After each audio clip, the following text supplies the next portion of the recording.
Ooh, yeah. What up, stokers of Stoke Nation? This is Chad Kroger coming in with the Going Deep with Chad and JT podcast. Guys, before we begin, I want to remind you once again that we are brought to you by Manscaped. Manscaped, thank you so much for keeping our trims pubed, for looking after our hogs, for making sure that our dongles are clean and refreshing to look at. Because when you go to a neighborhood, when you go to Disneyland, what do you see? The clean lawns, okay? And we want that to happen for your pubes. We want you to have Disney level precision of cleaning when it comes to your pubal area, okay? So, JT, you manscaped recently? I haven't. For sure. I need to. Mm-hmm. I definitely need to. Dude, I actually made it. Manscaped would be pissed at me. I left my lawnmower 2.0 at my old apartment. Oh, but no. I can still get it back because my roommate's still there. Okay. But thank God, happy ending. It's going hog wild in my dong region right now. Oh, really? Yeah. Fecund. Yeah, but I feel natural. I feel au natural and full of energy. Is that how you say that word? Fecundity. Fecundity. Sounds like Elon Musk. That's interesting. Yeah, the voices they pick for the dictionary to read the words out loud is always kind of a square.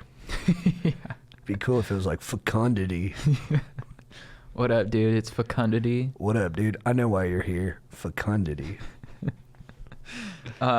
So, yeah, dudes, get 20% off free shipping with code GODEEP20 at manscaped.com. Your balls will thank you. Jolly-o, ho, ho, ho. It's the holiday season, so get on that Manscaped train. And I'm here with my compadre, John Tomas. What up? Boom, clap. I like that. Dude, the song was on recently. I was at a gym or something, and it was like, they're like, boom, clap, dun, dun, dun, I'm into my heart now. And I was fucking jamming. It gets you going. Yeah, I was on the treadmill, just arms flailing. I was pumped. Boom, clap, the sound of my heart goes beat goes on and on and on and on and on. Yeah, it's good stuff. Yeah. Do you think they knew that chorus would be the anthem of Stoke Nation? No. I don't, and that's why I like it. For sure. Is because, not because like I'm appropriating, but I'm like, I'm trying to take something that you wouldn't think could belong. Well, no, maybe they felt, I'm sure she's stoked it belongs to anyone. Yeah. I don't think she saw it coming, but I think she'd be stoked if she found out. Yeah, for sure. And I'm hoping one day she does. Yeah, man, maybe she does know. I'm hoping Stoke Nation gets big enough where it reaches her doorstep. Yeah. And she's like, oh my God, all this Stoke has been done in my name. Yeah. That's phenomenal. That's truly phenomenal. And I'll say, yeah, Charlie, thank you so much for the inspiration. Yeah. And she'll be like, no, thank you for the inspiration. And now I'm going to write a sequel called The Boomest Clappist. Of Stokers of Stoke Nation. For the Stokers of Stoke Nation. I'm like, and then when that banger comes out, it's just going to be next level. Boom, clap, JT made a great catchphrase out of my dun dun dun dun dun dun. That's a song. I already wrote it. What's her name? Charlie XCX. Oh, sweet. Cool. Yeah. She wrote that song, I Love It. The Iconopop song. Oh, she wrote that? Yeah. I saw Iconopop like 2 months ago live. Right. It was at like some like weird kind of private party. But it was literally in a room like the size of this podcast room, and everyone just had their phones up. And I posted like a video of it, and everyone's like, ew, every single phone is up. And I was like, yeah. Can I tell you something? I just had an experience with that. Yeah. Where I saw Post Malone like a week ago with my girlfriend. And I went in like a pretty good fan of Post Malone. I left like a huge fan. Right. I mean, the guy just has like incredible charisma up on stage. He's so comfortable Yeah. in his own skin. Yeah. Or comfortable being uncomfortable, whatever it is. And then I saw Sway Lee before that, who we had met. And Yeah. that guy has more star power than anyone in history. Yeah. Because when we met him that one time and got him to do a video saying Save the Coral, before I even knew who he was, I was like, who is that? Yeah. That guy's a star. Yeah. And our buddy Andrew was like, that's Sway Lee. I was like, that makes sense. Yeah. But everybody was filming Post Malone with their phones. And I was like, fuck all those people, dude. Don't do that. Yeah. But then it got to a certain song. I forget which one it was. And then I pulled out my phone. Yeah. And it felt good to have my phone out. Yeah. And it sometimes a moment does. You got to capture it. If the moment I wanted us to almost start a petition to be like, you can only use your cell phones to film really sick shit. Right. So if it's not sick shit, keep your phones away. But if it's sick shit, pull the phone out. So before you take your phone out, take a moment to reflect on your intention. Mm-hmm. Why am I doing this? Do I want clout, or do I want to just capture sick shit? Yeah, because mine was, I didn't even post mine. It wasn't even for clout. Mine was, Yeah. I just got to have a piece of this to remember. Right, yeah. And it was sick shit. Ask Yeah. yourself every time, like, is what I'm about to film actually sick shit? Yeah. Dude, I used to be so resistant to, people, like, when people talk about Drake and, like, all these artists who are, top 40, and I was like, fuck all that. Anyone that likes any of that stuff, it's all bullshit. But I'm starting to appreciate more the artistry and the talent of those people, because it's incredible. But I think there's something that goes along with stuff that's so in the mainstream. You just have a natural rebellious response to it. Yeah. But there's something to Post Malone. Like, he speaks to a part of me. Yeah. And when he's like, I'm flossing on you, I'm like, I am flossing on you, dude. Yeah. And I got hyped, dude. When he sang that song, Congratulations, that's what he ended with. I had, to no one in particular, I stuck dual middle fingers in the air and was just bouncing. That's awesome. Yeah, and I was like, fuck yes, man. Thank you for animating me with this spirit, Posty. I love that visual. Yeah, it was nice. Yeah, I think it's something with people telling me what to like when I feel like that. Right. They're like, you should like this. I'm like, nah. They do that too, I where refuse. they jam it down your throat. I Right. love her, but they're doing it with like Lizzo a little bit. Like, Yeah. you can't dislike Lizzo right now. Yeah. But why would you? Right. That's a healthier take, I think. Yeah. Healthier stance. Dude, I'm in the process of moving right now. Yeah. I love it. Moving? Yeah. You're crazy, bro. No, I do. I love it. I was moving boxes by myself Saturday night. Like, I had like 10 boxes, big TV to move, and I went into it. I was like, this is gonna suck. I hate it. And I started doing it, and I got into this flow state where I was like, I love carrying shit and getting shit done. You know what I mean? Yeah, for sure. Like, never discount the value of manual labor. That's awesome, dude. It was like, it was like midnight, and I finished putting all my boxes down in my apartment. And I sort of looked around. I'm like, I just want to keep going. And then the next day, I missed it. It's weird for me because there's some manual labor I love, Mhm. like that's like fun for me, and then there's some manual labor I'm just like, nah, never. Yeah, Like cleaning my room, never. I hate it. You know what I think about it is about cleaning your room? I think that it's like, you can clean your room, but it feels like there's no end in sight. You're like, this is going to get dirty again. So it's sort of like, why am I doing this? And my room could always, and even when I clean my room, I have so much shit, it's never totally clean. Yeah. So it never feels like the job's done. Yeah. Although I'm not really that hard on myself. I just am too lazy to even do it. But my girlfriend's been wanting me to clean my room. Yeah. She's like, you know what I find sexy? A guy who is in charge of his life and takes care of stuff. I'm like, Yeah. oh, fuck that, man. I don't want to be sexy. And I do want to be sexy. But if it comes at that cost, I don't know. Dude, you're wearing a Chargers hat. I know, dude. I should charge it. Yeah. Just charge into my room like Natron means and just clean that shit up. Fuck yeah. Yeah, sometimes when you go to your room to clean it, and there's certain parts of your room where like this part of my room, there's like no shot. This part of my room is completely fucked forever. Yeah, the amount of paper I have, Yeah. just piled up mail. Yeah. No shit. It's never going to die. I don't want to figure out what to throw out. It sucks. I hate it. Yeah. That's why I had our friend Nicole Amy Schreiber. She was helping me clean out my room, and that was helpful. It was helpful to have someone else be the executioner. You know? Yeah. Yeah.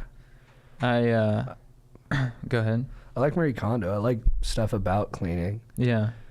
like as a idea Yeah. when it's all cutesy and edited like that. Yeah.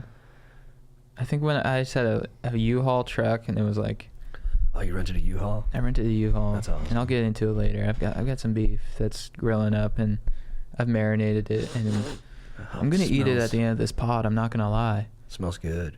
Yeah, it's major beef, Nice, dude. dude. It's a freaking filet mignon. Grade A, baby. Yeah, organically raised at a non-regenerative farm. Nice. That's dude. a carbon sink. So it eats the carbon out of the atmosphere. Really? I was listening to Joe Rogan, this guy talking about it. Fuck yeah. It eats the carbon? There's some organic cattle farms, I think they're called regenerative, where the process they use actually consumes carbon instead of puts it out in the atmosphere. Well, that's the trick. Let's keep doing. Let's do double that. that down. Yeah. Yeah. Good. Yeah, it was good stuff. I listened to it while I moved. That's why I'm fired up on it at the moment. Did you move solo? Yeah. Beast. I just enjoyed it. That's great. Yeah. How's the new place? It's epic. Yeah. Yeah. You look really happy. I just love being closer to the ocean. I have big windows, so you could just see you can see the ocean in the distance and like the big blue sky. You know, it's very California, and I gotta have a balcony, and so yeah. I mean, Strider, his wisdom is correct. You know, decor is dank. Yeah. And it fires me up. That's nice. I'm starting to understand. Not that I ever thought it was, lame or undank or whatever, but to become closer to it and have a bit more epic proximity to it. I'm now you know what, dude? I want to get a fucking centerpiece, stuff like that. Whoa. You helped me get a coffee table yesterday, and I was fired up. So a centerpiece can be any piece that's in the center?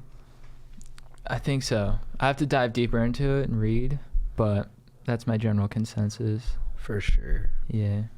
We're doing some redecorations at my place too. It's looking good. Thank you, dude. We got a coffee table coming. Nice. We're probably going to make the switch from 2 fridges to 1, even though I've been moaning like hell on this podcast about it. Yeah. Looks You sad like the about change it? is coming. I am a little sad, yeah. Because it's just losing personality. You know what I mean? I look at all those little quirks as kind of fun dimensions to who we are. But it's, you gotta prune the tree. You gotta keep replanting. I don't know. But yeah, I think it's probably the right time now. No, I see what you're saying though. It's very unique to your guys' apartment. Yeah. No one else really has that. Yeah, I don't know anybody else who has it. Yeah. But it'll probably be nice. It'll be more convenient. You'll be able to fit a whole pizza in your new fridge probably. That's crazy. Yeah. That's crazy. Dude, I bought an Xbox. Whoa. Yeah. I got NHL and GTA. I haven't really played yet. I tried to play some NHL. I've just been busy setting shit up, but I started to play NHL. Dude, I'm so bad at it. Really? I was worried when I was buying Xbox. I was like, maybe I'll get addicted to it, and that kind of freaked me out because I don't want to not be as productive. But then I started playing NHL, and I'm like, dude, I'm so bad at new video games. I can crush N64 no problem, but new video games, they're just they're so difficult for me that I can't foresee myself getting addicted. Yeah, NHL games are hard. Have you tried changing the controller? Maybe I'll try that. Because you can change it to like 64 presets. Yeah, really? Yeah, so it's super simplified. Yeah. You don't have as much control. Yeah. But I mean, who wants that? Yeah. I just go around checking people. Dude, that's the thrill. Can you fight in that one too?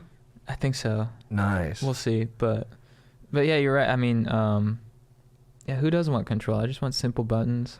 Yeah, just shot, pass, check, skate forward and backwards. What else do we need? That's it. Yeah, I don't need wrister, slap shot. Yeah. I don't need to control the puck. One time. Yeah. Yeah, they want you to do all that crazy nonsense. That's in the FIFA game. I play a very simplified version of it. Yeah. You can use the other stick to help with your dribbling. Yeah. To add more creative flair to it. I don't even fuck with that. Yeah. I worry more just about my pace, where alternating between turbo and non-turbo. So for a lot of people listening, I know you're fucking locked in, you've never heard anything like this before, but I promise you, if you try that style, it's fun. Turbo, not turbo? Just turbo, no turbo. That's dank. That's my game. That fires me up. Turbo, no turbo. And I beat a lot of guys who use both sticks. I lose a lot too. Who's the best of the... My brother or Joe. Yeah. Yeah. Strider's probably the worst. Even though he loves it the most. Really? Yeah, I probably like to play the lead. I actually don't like FIFA that much. Yeah. I broke this to the dudes on Football Sunday. they kept trying to play games while the game was going on. It was Cowboys Patriots. I just wanted to watch the game. And so after like 3 or 4 games, I was like, dudes, I don't really want to play. And they were like, why not? And I was like, I don't really like FIFA that much. Like, I like other video games a lot more than FIFA. It just so happens that our friend group, the favorite game is FIFA. Yeah. But I don't really like FIFA that much. Yeah. I like it, but I'd rather play other games more. Yeah. Yeah. Even when you said that to me, I think if I were your brother or Joe and I heard that, I mean, even you saying it hurt me a little bit. I know, dude. I was like, why are you saying this? Why are you trying to ruin everyone's life? But then in my head, I'm like, so I'm not going to tell the truth? I'm not going to admit I don't like FIFA? Yeah. I don't like FIFA. And I've been, it took me 5 years to even realize that I don't like FIFA. This is monumental. Yeah, because I've been so deep in it. Yeah. Where like, that's how we bond. That I'm like, all right, I love FIFA. I love it.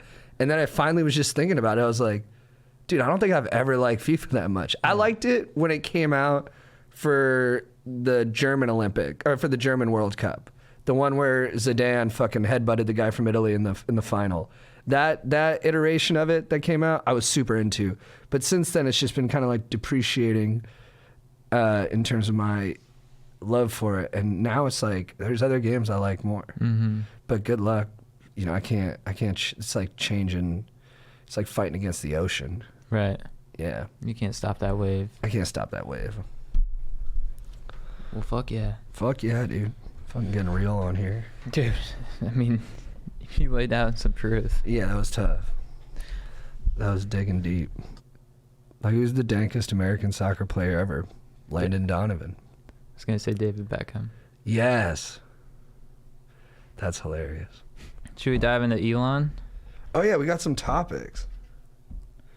All right, dude, yeah, so we read a super brief article summarization about Elon Musk, and basically what the person who wrote the article was basically saying that all of Elon Musk's inventions are super useful if there's complete state failure.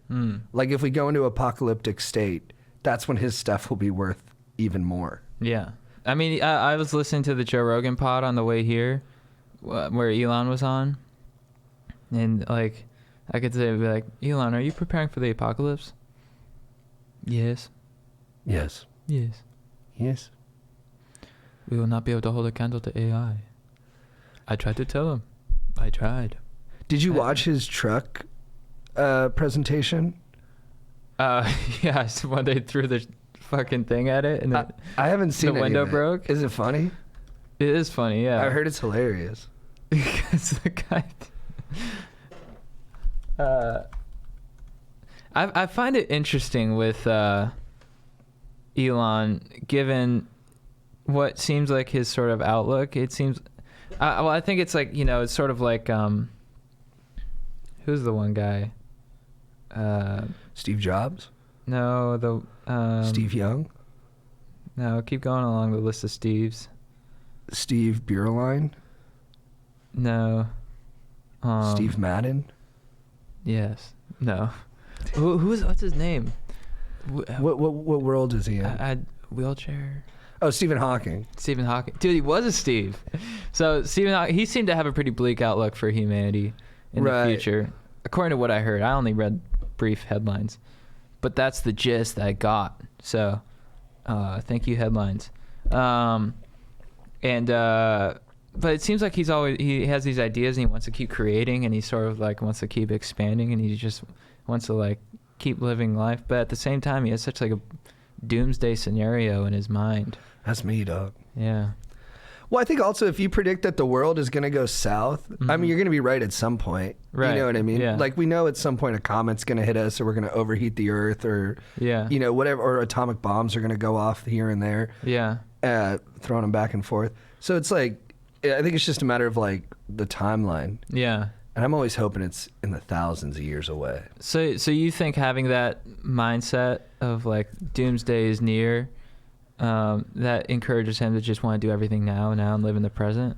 Yeah, that's true. Like that's like the Steve Jobs commencement speech at Stanford where it's like death is good because death is what gets you moving. Yeah. I think it's basically how you could summarize that whole thing. Yeah. And yeah, I think there's truth to that. Yeah.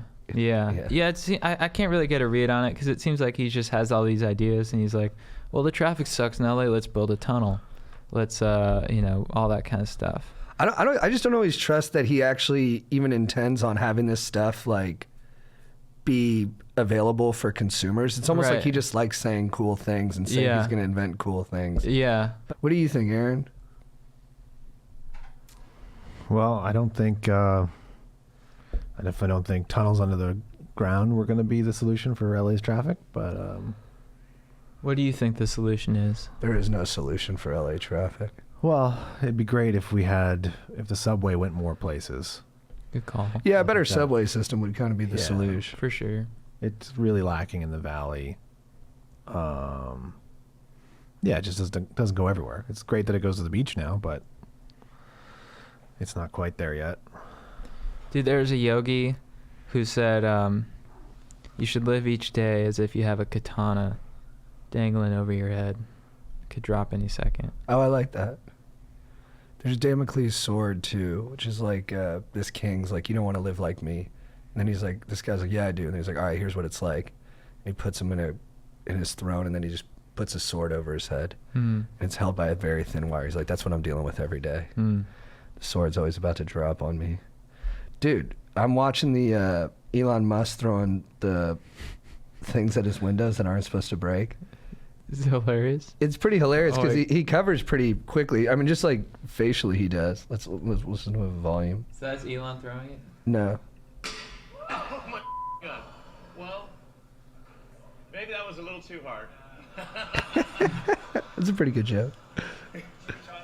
I always find these moments very endearing. Like, I think this reveals a lot about your character or about, like, your personality. And I gotta actually say Elon's handling this fuck up pretty well. Oh, man, it didn't go through. He's seeing the silver lining in it. Yeah. Like, I would be so humiliated.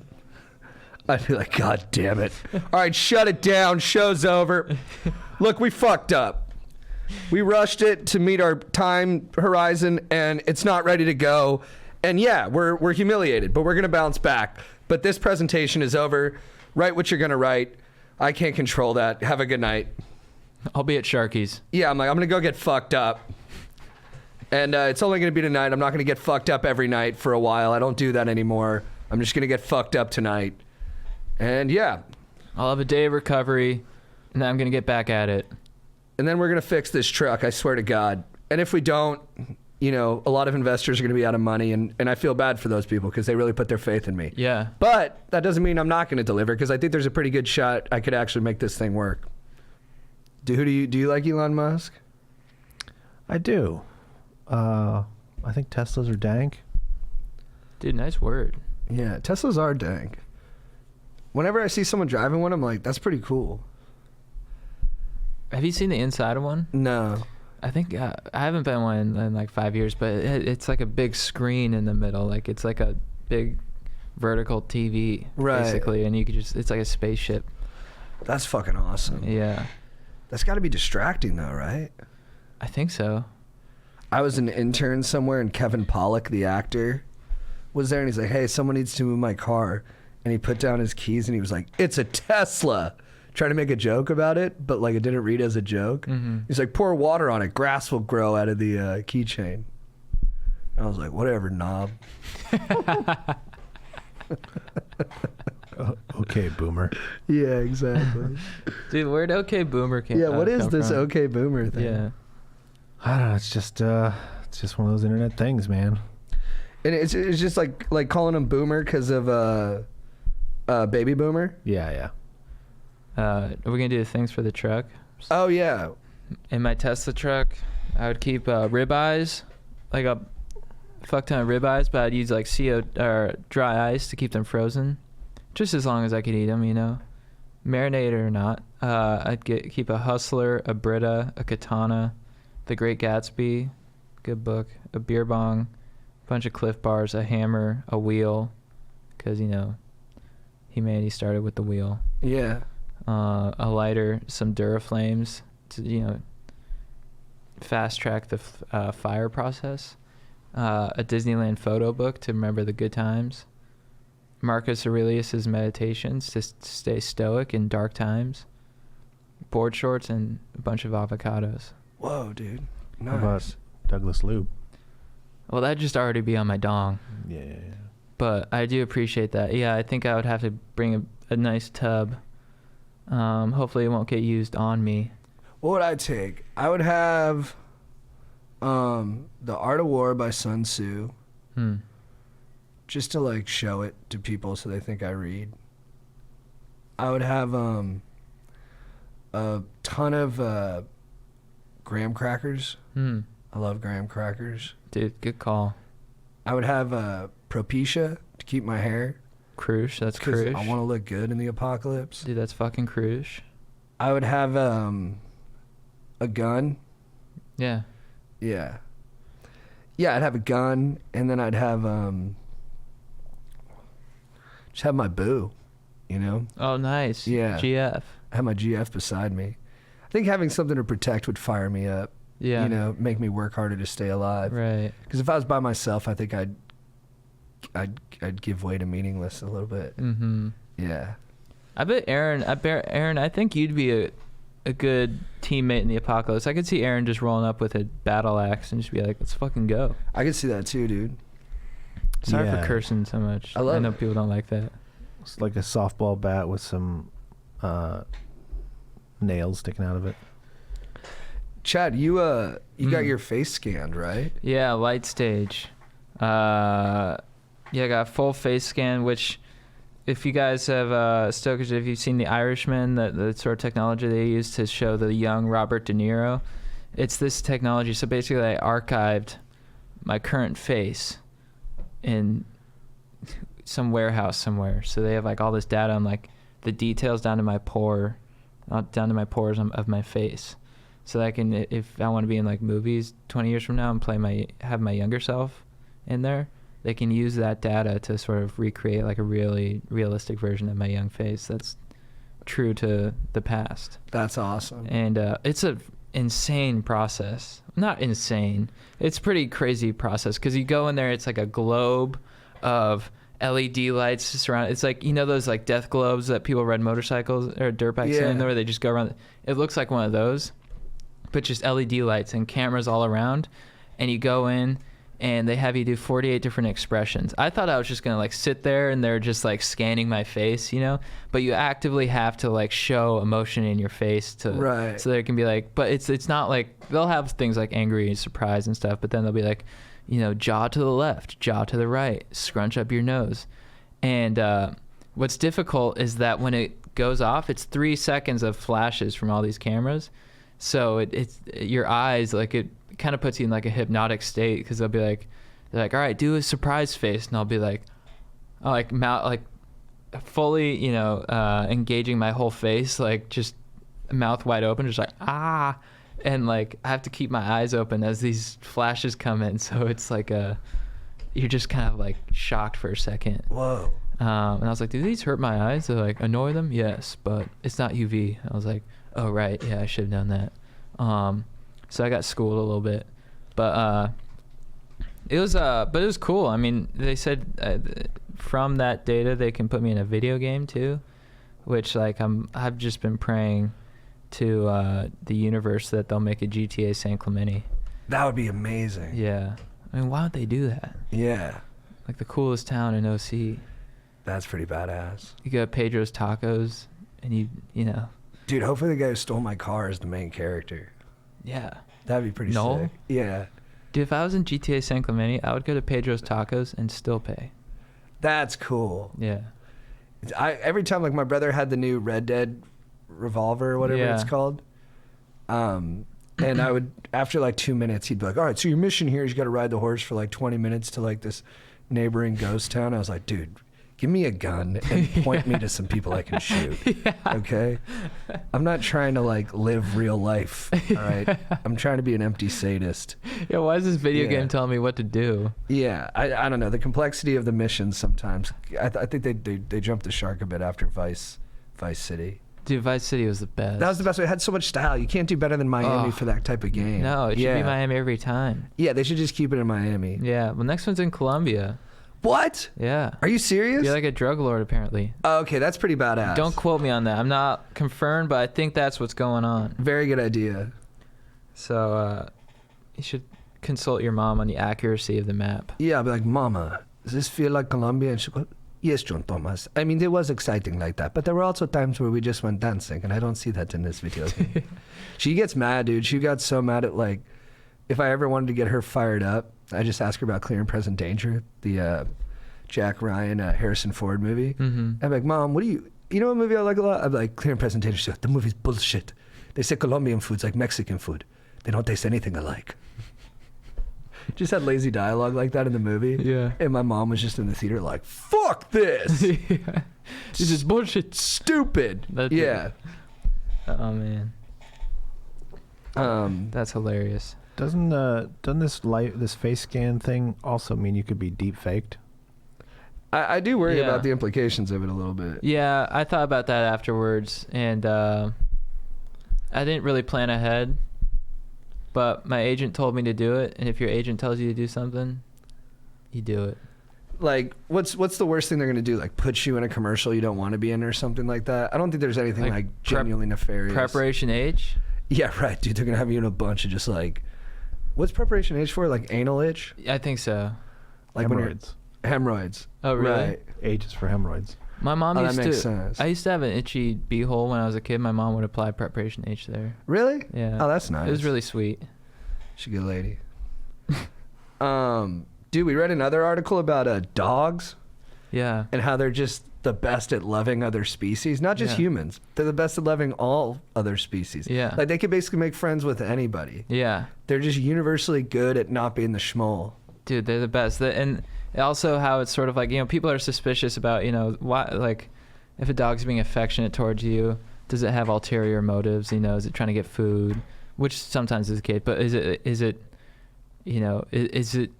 it acting like it loves me but really doesn't? Is it just that the way its mind works? And the answer, guys, is no. Okay?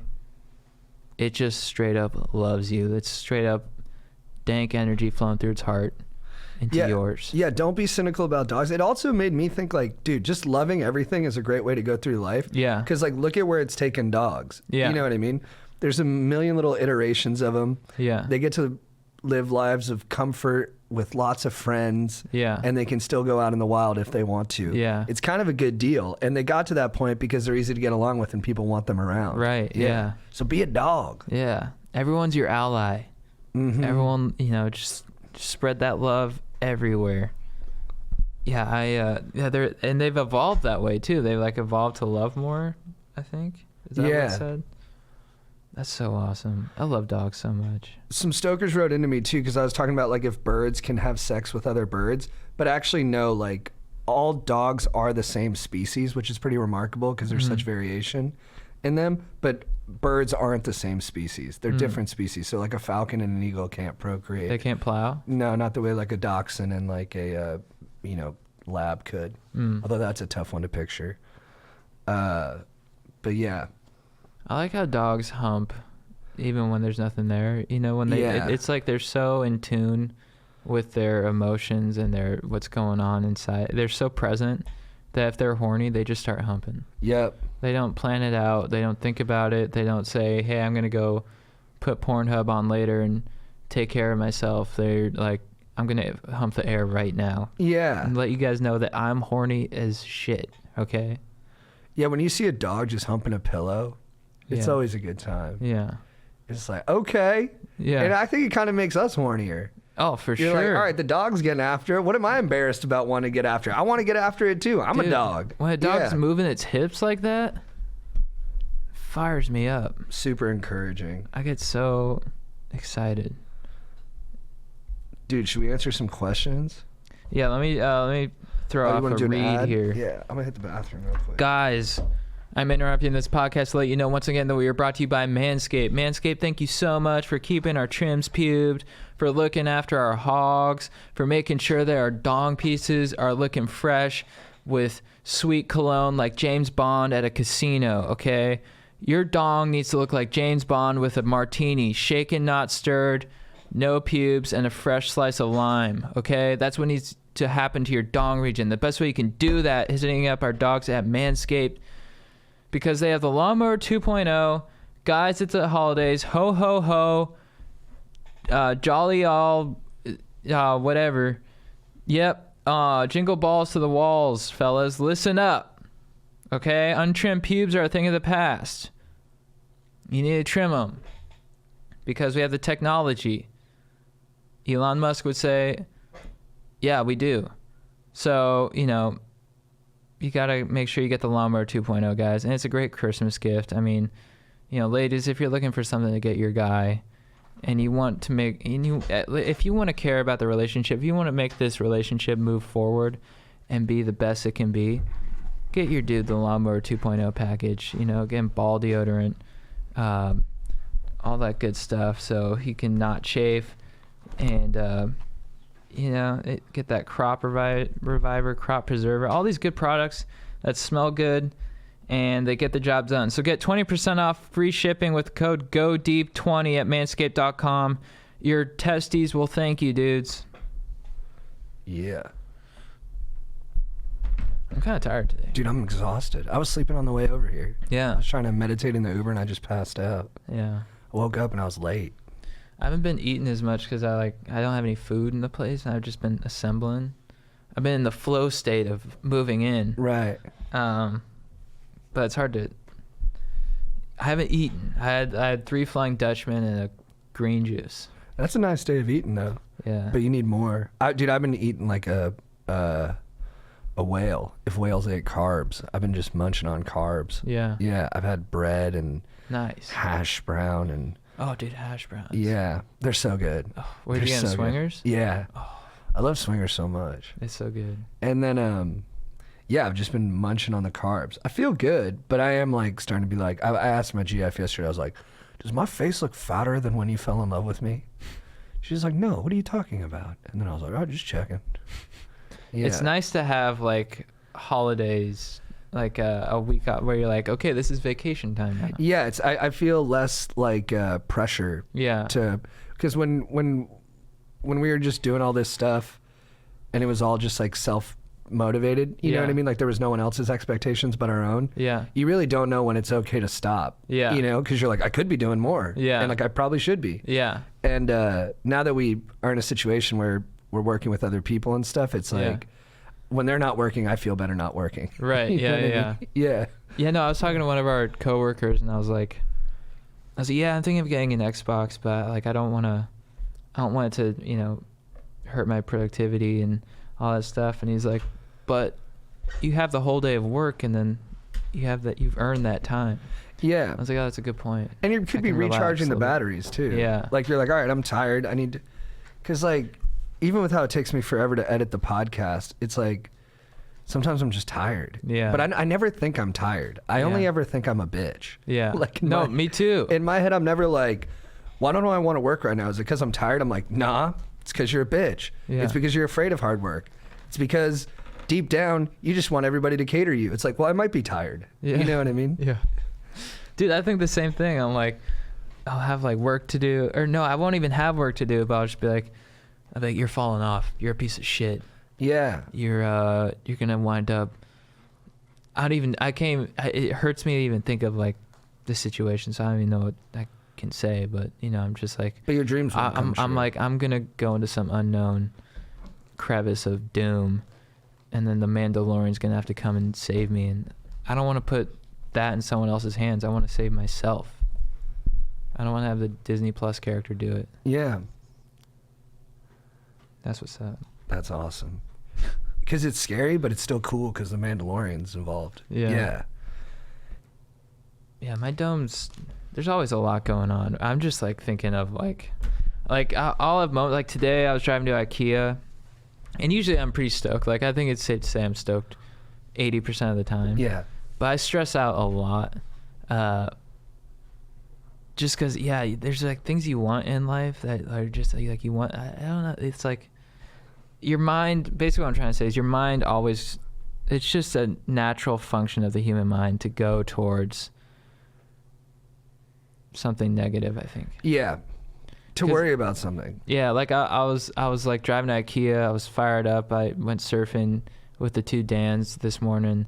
So I had that vitamin D fix, and I was like amped. I was like dancing in the car, and then on the way back, you know, I was still feeling the amp, but like, and I was like starting to like worry again about stuff. And I was like, damn. But I think it's just, discipline of the mind and just sort of, like you're saying, love everything. Everyone's your ally. And I think if you can like train yourself to believe that, whether it's true or not, I think in the end it's the most beneficial thing. For sure. Yeah, dude, I've been grappling with a lot of that stuff. Yeah. Like the two main things is like I can't be alone. I hate being alone. Mm-hmm. Like if I'll just be around people all day, and in my head I'm like I can't wait to go home and relax. Yeah. Do like 15 hours of stuff or whatever it is, go home, and then the moment I'm alone, I'm like I can't handle where my thoughts go. I'm like I'm sad. Why am I sad? Everything's good. I shouldn't be sad. Well, if I'm sad now when everything's good, you know what that means? I'll always be sad. Yeah.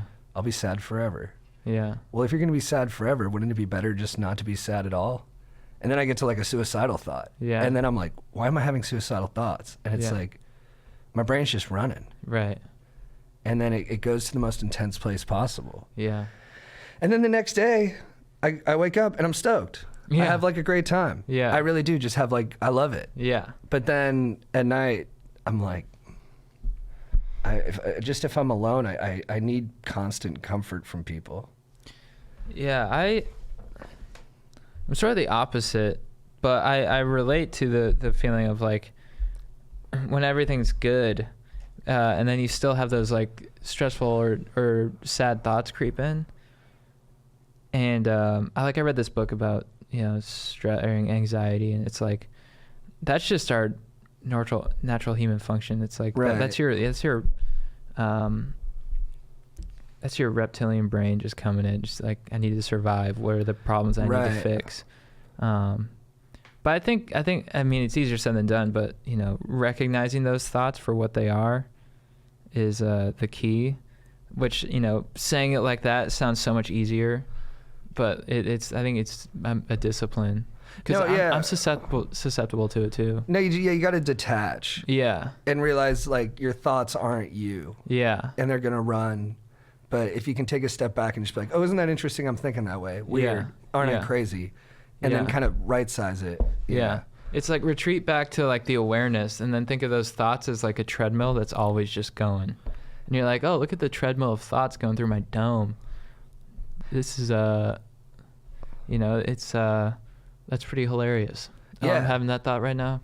That's awesome. Wow. It's like, like my brain's like, head kicks and MMA are cool. Yeah. And then it's like, what's not cool? Loneliness. Yeah. Like right next to each other. I'm like, dude, get out of here. I just want to think about the head kicks for a little bit. Yeah.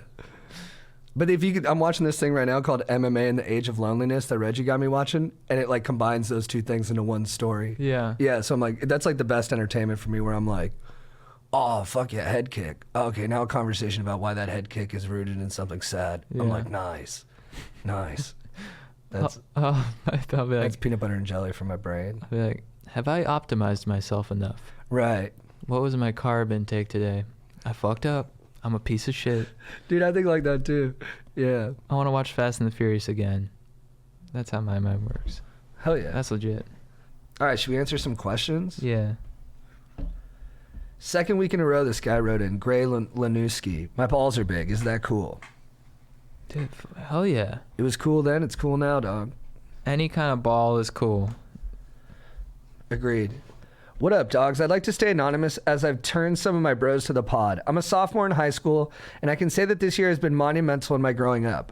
Over the last 3 months, I've downed my first beer bong and really gotten into the ladies. About a month ago, I drunkenly hooked up with a girl at a party for about 10 minutes, the longest I'd ever kissed a girl for. I'd hung out with this girl in the same friend group for a while and ended up hanging out with her in a big group the next weekend, but nothing transpired. The next weekend, we didn't hang out, so I pretty much gave up in hope of something coming from my drunken hookup. Yet the next weekend, 2 weeks after the first hookup, we hang out again, this time in a group of 3 or 4 people. After innocently talking for a while, we had a couple of White Claws, and she ended up resting her head on my shoulder, and then the next thing I knew, we had hooked up for 2.5 hours. I went home thinking of this as one of the best nights of my life. I've thought about it every day since. I guess you could say I've caught feelings. I'm hanging out with her and some friends around Thanksgiving again. But one of my buddies hooked up with her a couple times last year. No beef, he has a new GF. And told me that this girl finds it weird or a turnoff to text after a hookup. So I haven't talked to her at all since then via text or Snapchat, etc. The reason my friend stopped hooking up with her was because he wanted something more than simply hooking up. But she didn't express the same interest.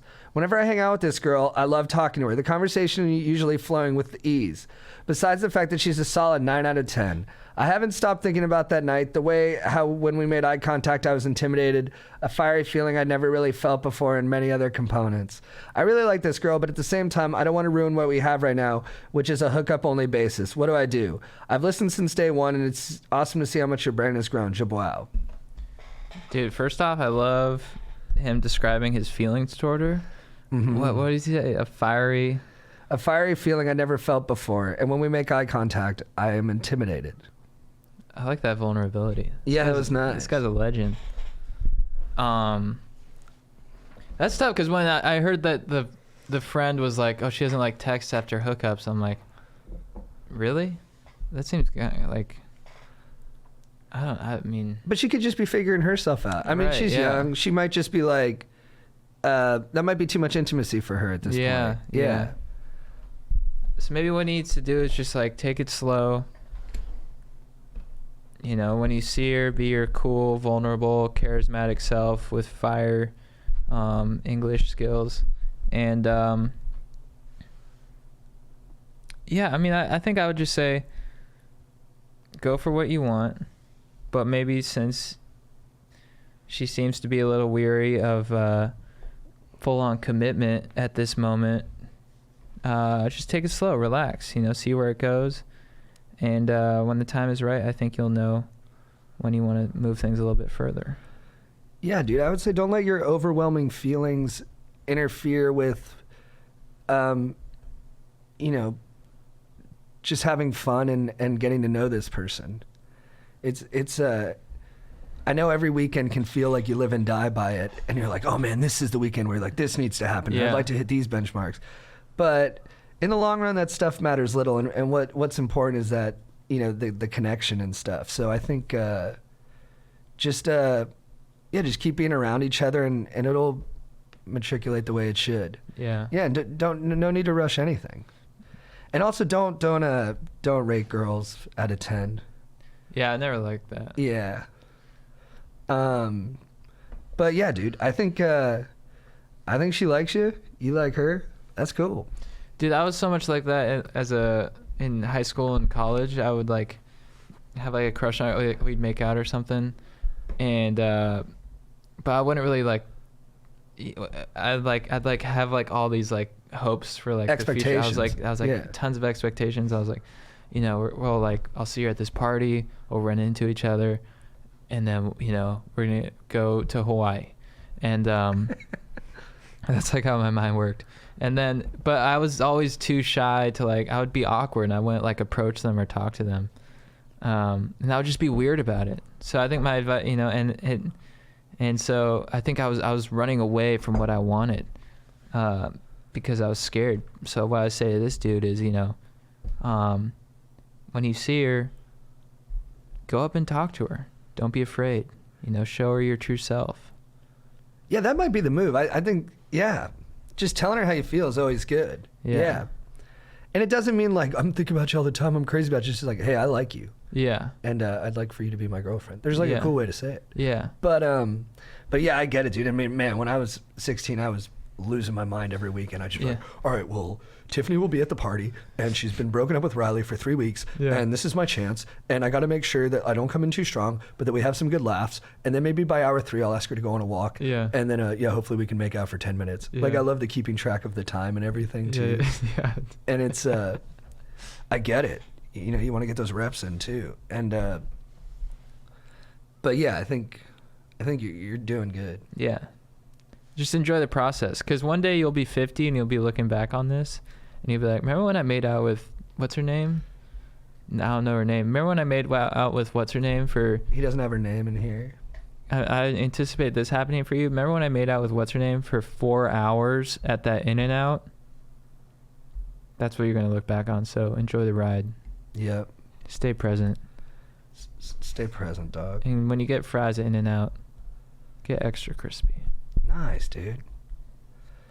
What up, dudes? I hope you guys are vibing out on the West Coast. Love your podcast and the perspective it gives me. Also, shout out to Ryan Holiday for his book, Stillness is the Key. Really helped me through some personal issues of mine, so thanks for filling me in on such an insightful writer. Oh, it's glad I could help, dude. Anyways, I'm hung up on my high school girlfriend. For context, I'm 23 and I've only seen her once or twice since high school. I lost my virginity to her and it's still the best relationship I've been in to date. I broke up with her my senior year, which I only did because I was going off to college, and definitely did not handle it the best way I should have. She was crushed, absolutely heartbroken, and it took her a long time to move past this. Obviously, a 17-year-old kid is not the most mature or wise person to handle the emotions that go along with this, and I was a prime example of that. She's an absolute gem of a person, works with veterans dealing with PTSD, and even helps out at addiction centers. Not that what you do exemplifies who you are as a person. It just gives an example of her priorities. She deserves the best no matter who she is with, and should be genuinely appreciated for her kind soul and beautiful mind. I would obviously like to date her again, but I am apprehensive about trying to get back into her life for her sake, and maybe I'm nervous about going down this path again. If you guys could give some perspective on the subject, that really help clear some thoughts of mine. Either way, I love you guys, and I can't wait to see where you take the Stokers next.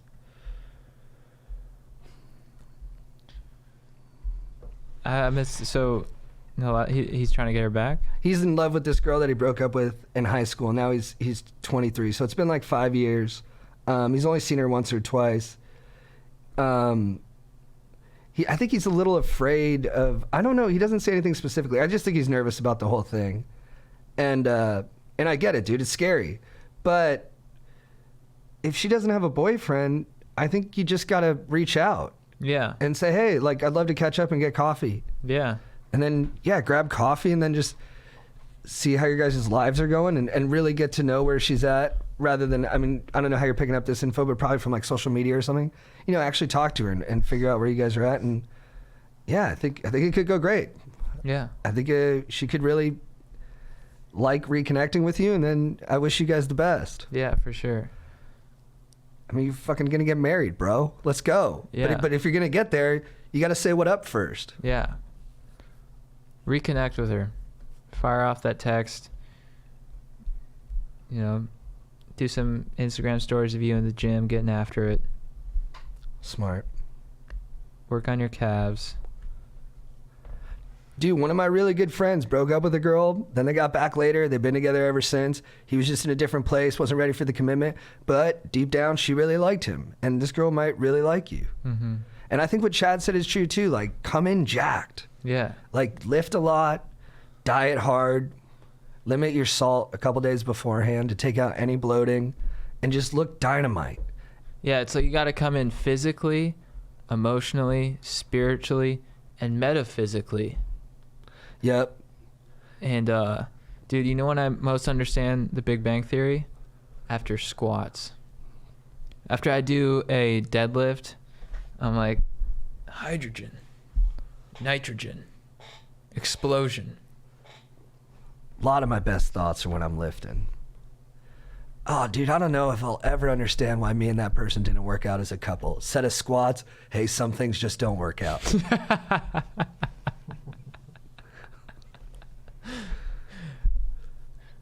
Although when I'm surfing, I'll after or just being in the sun for like 2 hours, and I've applied proper coral safe sunscreen, but I've gotten my dose of vitamin D. I'll just sit in my car. I'll put on, either Revolution or Slipknot, whichever mood I'm in, and I'll think life's pretty awesome. Yeah.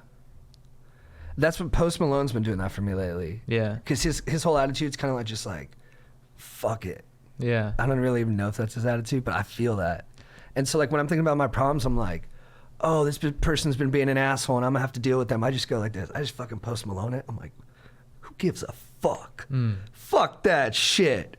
Fucking whatever, dude. I'll have to fucking deal with this person, but then at the end of the day, I'm gonna be like, later, and I'm gonna be on my shit. Later them. I'll just later them at the end of the day, and I'll just be like, you know what?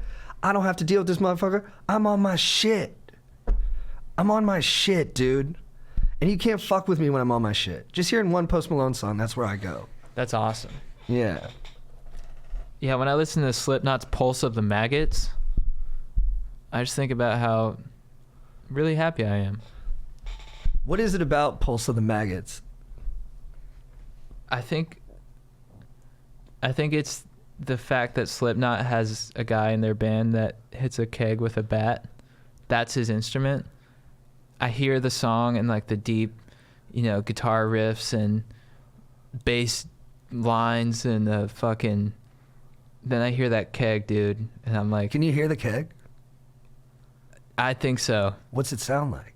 It sounds like a keg being hit with a bat. I love it. And then I'm like, you know what, dude? I can do anything I want in this life because that dude told the world that he's going to hit a keg with a bat. And now he's on a pretty sick metal band that scares the shit out of people. What does your dad do? My daddy's in a band. What instrument does he play? The keg? I don't know the keg. Is it a string instrument? No, it's a cylinder with beer. He smacks it with a bat. What brand? You're like, oh, this kid's going to need remedial schooling. Is it Easton? Yeah, it's Easton. My dad's Easton bat. You can't do that, fuckface. Kid's a little prodigy, hands him a little bat. The kid's like, ding, ding. Oh, my boy! Look at that little junior keg swinger. Honey, come in the garage. Bring a camera. He's bawling. Look at it. Look at little Teddy. Teddy, do it again. Hit the keg. Dink. Dink. Dink. I'm so happy. Dink, dink. Oh, man. Dink, dink. Son. What? No, you're doing great. I Okay. couldn't be more proud of you. Really? Look, it's in the powers from the shoulder to the opposite hip. Draw a line across there. That's where you get your football power from, and that's where we get from hitting a keg. So I utilize my lats and my delts? What? Honey, get back in here! Dink. He knows the words lats and delts. Dink, dink. He's perfect. Dink. You're dink. perfect. Dink, dink, dink. Honey, I'm Ding, so ding. happy. Dad. Yes. I'm engaging my trapezius. Dink, dink. Oh my dink, God, honey. Dink, dink. He knows anatomy. I don't know. Dink, dink. I don't know that. Dad. Trapezius? Dad, guess what? Dad. I'm flaring up in my rhomboids right now. Dink, dink. Honey, he's like dink, obsessed dink, with muscles. Dink, dink, dink. He's obsessed. It's I'm engaging my core, Mom. Dink, It's dink. kinda crazy. Dink, dink, dink. honey, he's freakishly articulate. Yeah, Dad. I mean, I'm pretty fucking awesome. I'm not gonna lie. And He's unbelievably mature. yeah, I mean, my biceps they could use a little bit more mass, but You're so into working out. dink, dink, Honey, dink, dink. Mom, are we going to Dairy Queen later? he's a dink, jock. Dink, dink, Our kid's a jock. dink, dink. We're not going. Trick question. I didn't want carbs. Dink, dink, dink. The discipline on the Ding. diet, babe. Dink, dink, dink, dink. All right, that was fun. What's up, dudes? My name is David. I am from Virginia Beach. I go to college and listen to you guys' podcasts every week. I love the stoke and the positive vibe you guys promote. I want to start being more vulnerable with my life because you boys inspired me to be real with myself. So I'm reaching out to you guys hoping to get some dope advice. So I am a sophomore at school and I met this girl my freshman year and immediately thought she was a total babe and for sure the one. Throughout my freshman year, me and this chick became friends and we would see each other multiple times a week because of this dope ministry we were both involved in around the city. Because we spent so much time together, I discovered I truly like this girl. This past summer definitely made this clear to me because I spent my summer in total different state than her. But when I came back from home, feelings of her were still there and I think even grew stronger.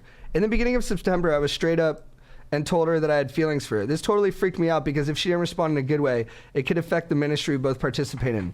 Luckily, she told me she liked me back. So naturally being super pumped, I told her that I wanted to spend more time with her to hang out apart from the ministry we do. She was down and it was awesome. Within a couple of weeks, I asked her to be my GF and we did it for about a month, which was sick. About 2 weekends ago though, she hit me up and was like, we need to talk. So we got together and she told me she was unsure if she had feelings for me or if she was not just letting herself have feelings for me because she was scared to be close to someone else.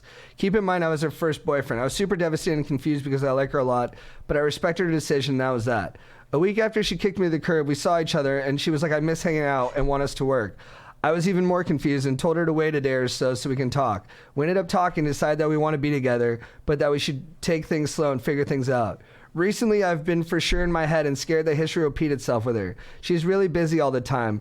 So the little chance we get to hang out, I don't want to be in full serious conversation about relationship. I think I am naturally chill, bro, so it's awkward for me to discuss the more heavy topics of life with people in general.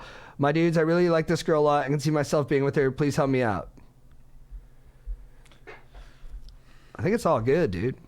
Yeah. That's all normal stuff, man. People freak out. In every relationship. I freak out every relationship. I'm like, what the fuck am I doing? Is this right? Like, am I crazy? Like, and I should be well past that stuff. I freak out every time. Most of my partners freak out a lot. Like, the partners I've had have been like, oh my God, I'm scared. Everybody gets scared. It's scary. Mm-hmm.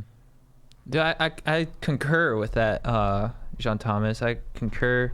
Yeah, you know what I learned to do is to sort of take a step back.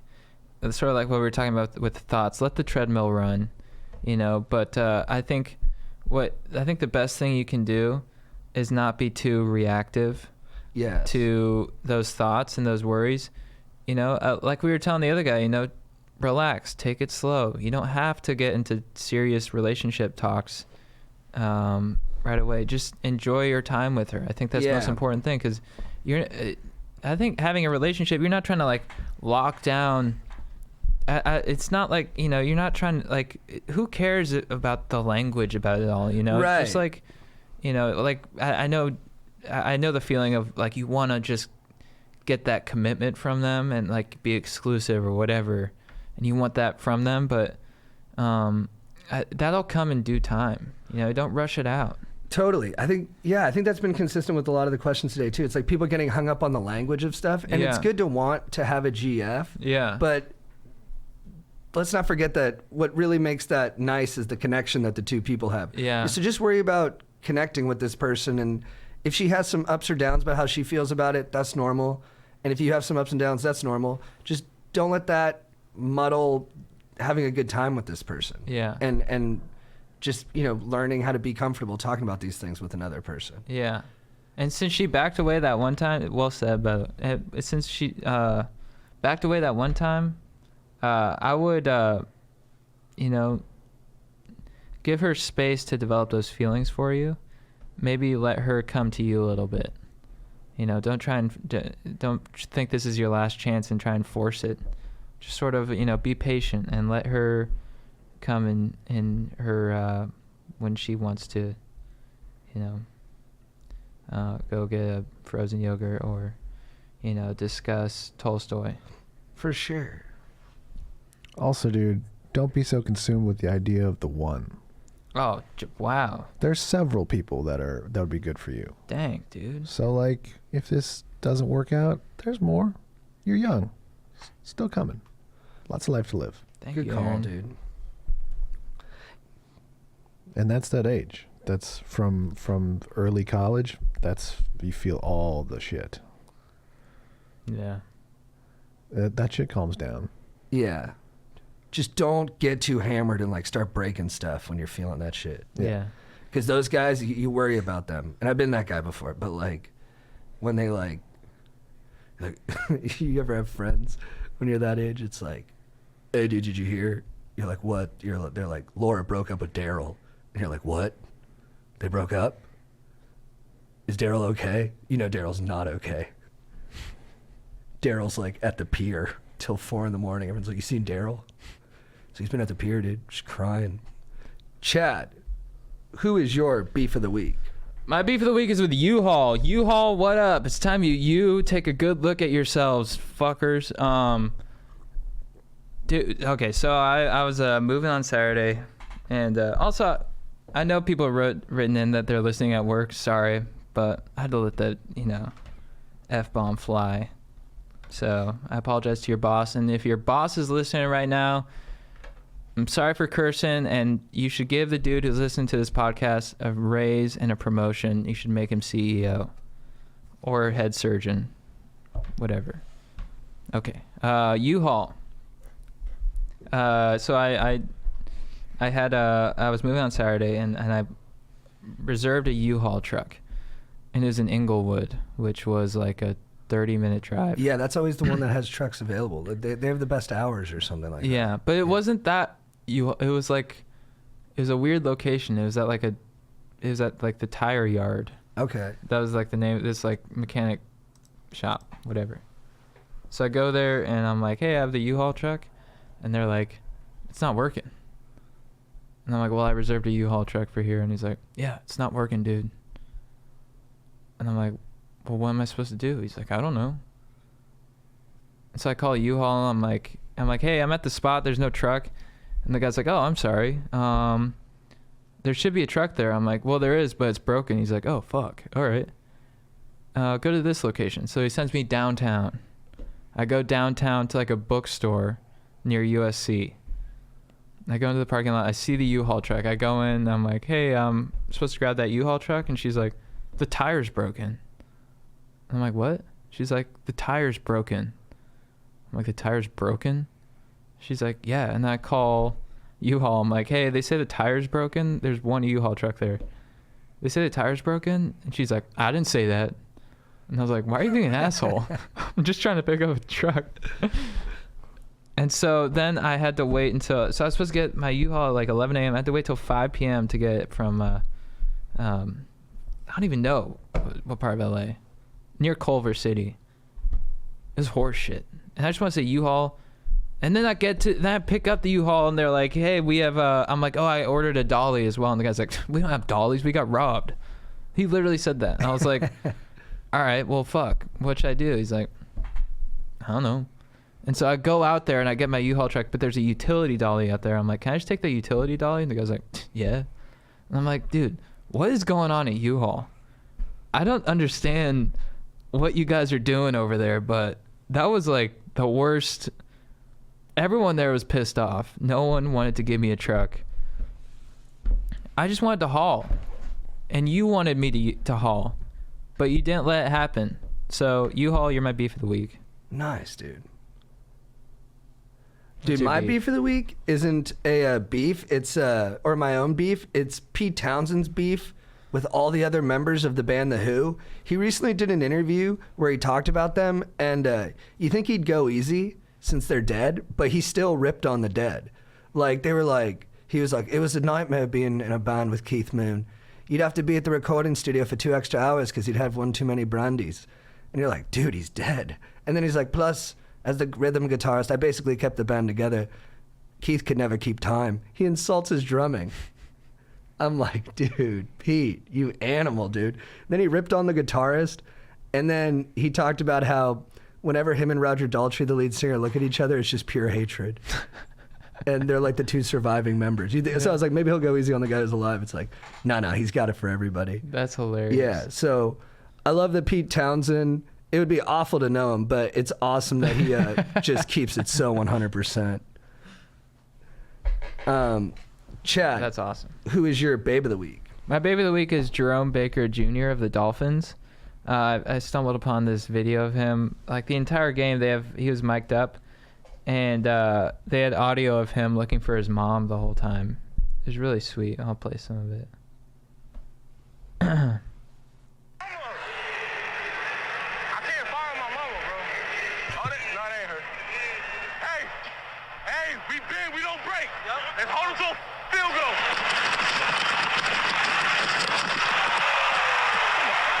Where is my mama? Yeah, I'm looking for my mama, bro. I can't see her. Run. Yeah, That's so sweet. I love that. I love that he was looking for his mom. So, yeah, that was awesome. So that's my babe. Nice, dude. Dude, I'm going to switch Pete Townsend to my babe. Mm-hmm. Because basically I was giving him love for being such a scabrous dick. But, so I'm going to do another beef. And it's time. I want to, no more time. Let's get rid of it. Watches, throw them away. We're too regimented. I hate how I look at time now. I'm always like, all right, I got an hour, I have to do these things. And even if I go see friends, I'm like, all right, I'll see them for an hour and a half.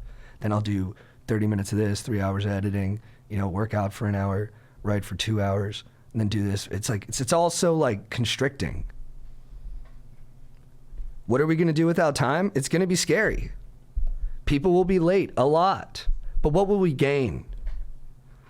We'll gain real freedom to spend our time, in quotes, how it should be spent, which is in the moment. In a moment, there is time. J. Alfred Prufrock, what up? I'm done with it. We got the sunrise, we got the sundown, we got the basic guards of time that we need for each day. There it is. That was epic. Aaron, what do you think? I'm sorry, I kind of missed all of that. Dude, it's all good. It's all good. I was going to say because we have time. Chad, who is your legend of the week? My legend of the week is Ian Coshenza. I think that's how you say it. He rescued this dude, Lucas Chumbo. I think they were two Brazilian surfers. Lucas Chumbo Chianca from a 50-foot wave in Nazaré, Portugal. Whoa. So this guy, Lucas, takes a wave at Nazaré, which Nazaré is where like they have the biggest waves. Yeah, the biggest ones. And he, so Lucas takes a wave, kicks out, and there's a huge wave coming.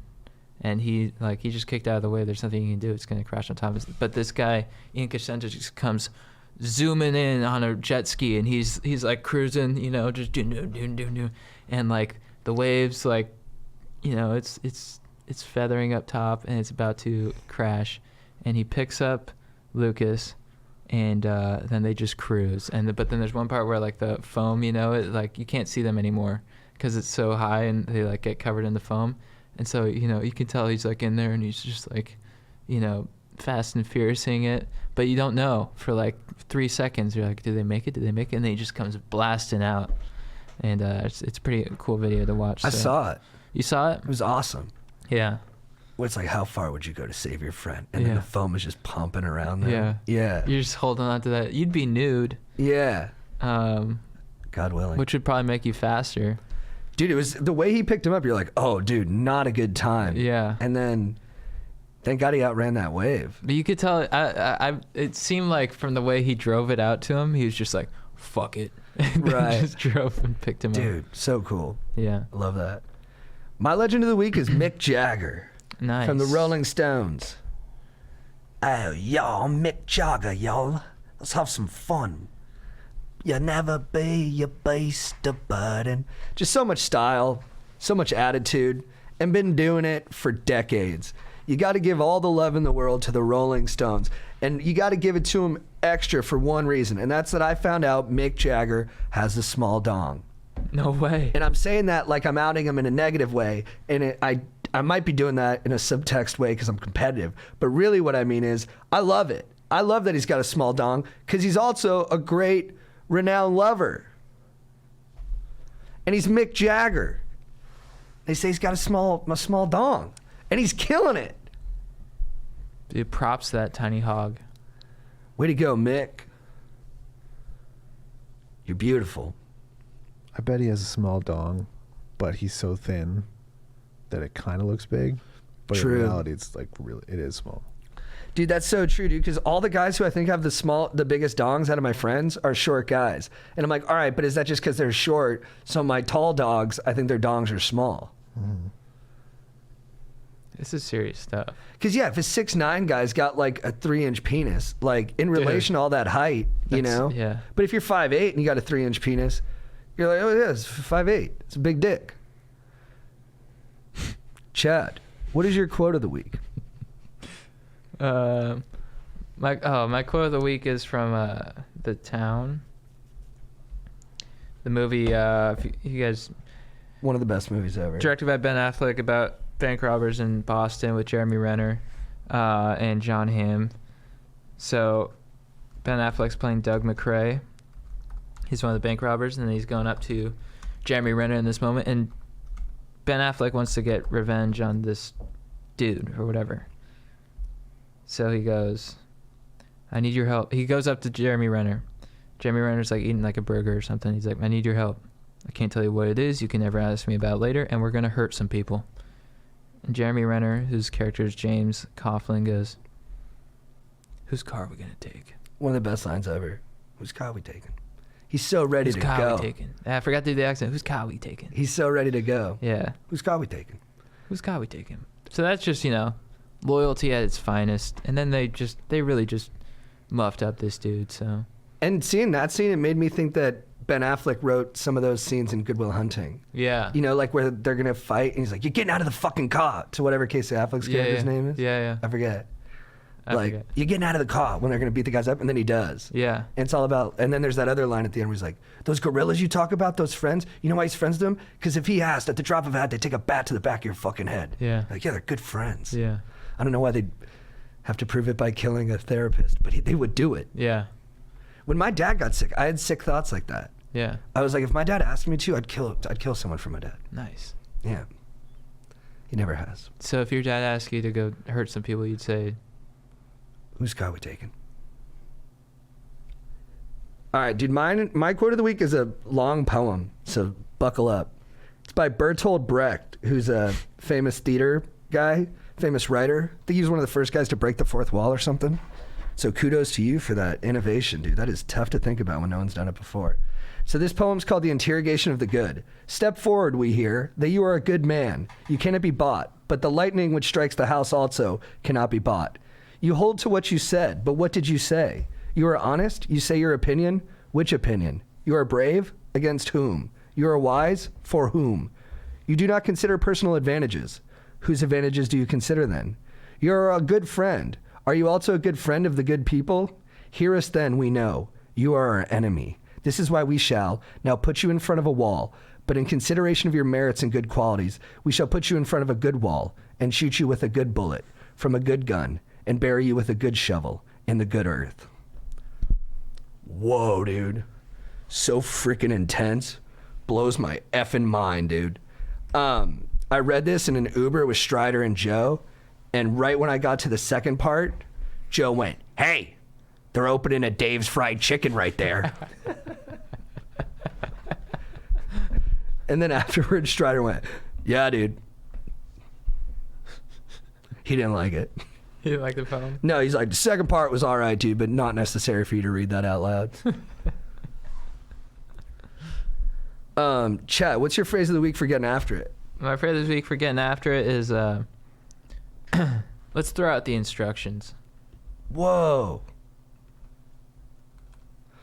My phrase of the week for getting after it is from Post Malone. It's Versace boxers on my dick, Bud Light running through my piss. That's legit. Yeah, dog. That's what's up. Anything else, dude? No. Thanksgiving, dude. Yeah. You leaving town? I'm going to New Orleans. You See leave my brother tonight or tomorrow? tomorrow morning. I'm driving down tomorrow to OC. Nice. Yeah. How long are you gonna stay? Till Sunday, I think. Cool. Yeah, I'm doing the whole thing. What are you gonna do? Just hang? Just hang, be with the fam. My dad's coming in. My mom's going to be there. They were all Sweet. going to stay at the same house, and I was like, I'm going to stay elsewhere. It's too much family. I can't take it. Yeah. I love them all to pieces, but when they're all in the same room together, I feel like worked up. So where are you staying? I'm staying at a hotel Oh, you actually right are. down the street. Yeah. That's hilarious. Yeah, my mom was like, okay, Jean Thomas, you can stay at the hotel as long as you acknowledge it's because everything has to be about you. And I was like, all right, fine. Classic.